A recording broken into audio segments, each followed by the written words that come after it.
যদি একটা নির্বাচনের মাধ্যমে একটা সরকারের পরিবর্তন হতো 100 দিন দিয়ে আমি তাকে অনেকটাই জাজ করে ফেলতে পারি। 16 বছরে যেই সমাধানটি রাজনৈতিকভাবে হওয়া দরকার ছিল, যেই খুনি হাসিনার পতন রাজনৈতিকভাবে হওয়া দরকার ছিল, সেই খুনি হাসিনার পতন হয়েছে ছাত্র জনতার এই আন্দোলনের মধ্য দিয়ে।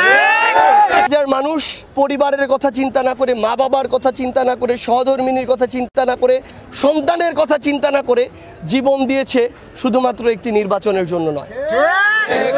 শুধুমাত্র একটি নির্বাচনের জন্য যদি এমন কিছু হতো তাহলে বিগত 16 বছরে এই শুধুমাত্র নির্বাচনের জন্য সকল মানুষ একসাথে রাজপথে নেমে যেত।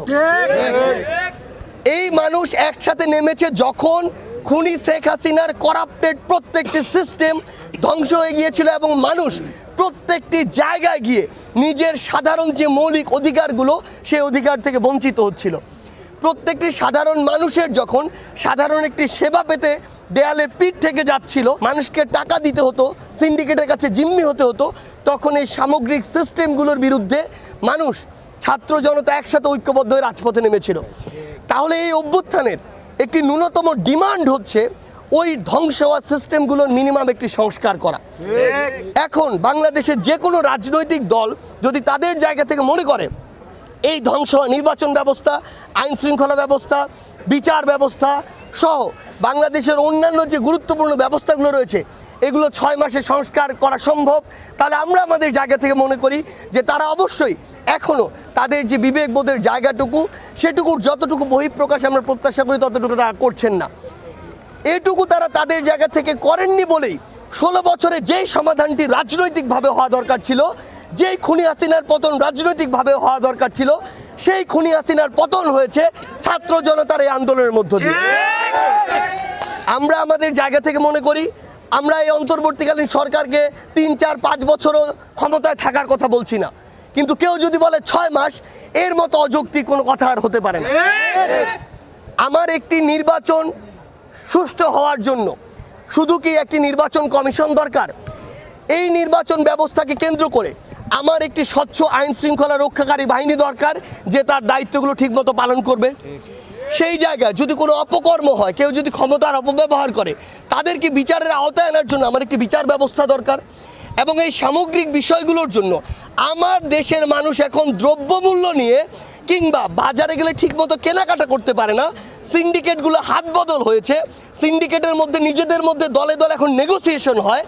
এই কালপ্রিটগুলোকে উৎখাত না করেই মানুষের মধ্যে ঠিকমতো এই যে বাজার করার যে ক্ষমতা সেটি তৈরি না করে আমরা কিভাবে নির্বাচনের গল্প দিই? আমরা আমাদের জায়গা থেকে মনে করি অবশ্যই 6 মাস যেমন সম্পূর্ণ অযৌক্তিক একটি সময়, আবার 3, 4, 5 বছর অনেক দীর্ঘমেয়াদী একটি সময়। আমরা চাই একটি নির্দিষ্ট যৌক্তিক সময়ে এই সিস্টেমগুলোর একটি আস্থাযোগ্য সংস্কার হোক এবং এর পরবর্তীতে অবশ্যই একটি সুষ্ঠু নির্বাচনের মাধ্যমে জনগণের সরকার ক্ষমতায় আসুক।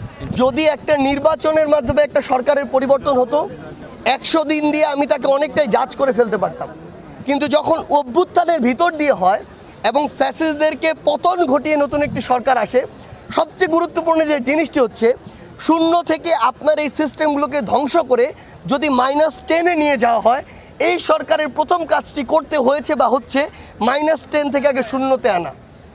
এরপরে আপনি ধীরে ধীরে এই ডেভেলপমেন্টটি দেখতে পাবেন। আমার জায়গা থেকে আমি মনে করি 100 দিন যদিও এই সরকারকে জাজ করার জন্য খুব বেশি সময় নয়, কিন্তু তারপরে এটাও সত্য যে 100 দিনে আমাদের প্রত্যাশা যতটুকু ছিল ততটুকু প্রত্যাশা আমাদের পূরণ হয়নি, এটিও সত্য।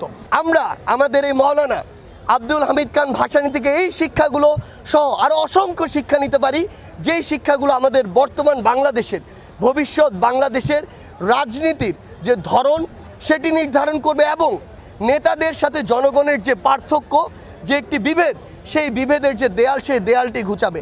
এবং সবশেষে মাওলানাকে নিয়ে, আমাদের লাল মাওলানাকে নিয়ে একটি কথাই বলতে চাই যে ওই মুহূর্তে ওই শাসক এবং শোষকদের বিরুদ্ধে গিয়ে নিজের গার্ডস শো করে, বোল্ডনেস শো করে, যেভাবে একজন বলেছিল যে পিণ্ডির জিনজির থেকে মুক্ত হয়েছি দিল্লির দাসত্ব করার জন্য নয়, এই কথাটি বলার গার্ডস আমরা 24-এর অভ্যুত্থানে দেখিয়েছি। এই কথাটি যেন আগামীতেও আমরা বলতে পারি সেটি আমাদের হৃদয়ে একদম স্বর্ণাক্ষরে লিখে রাখতে হবে।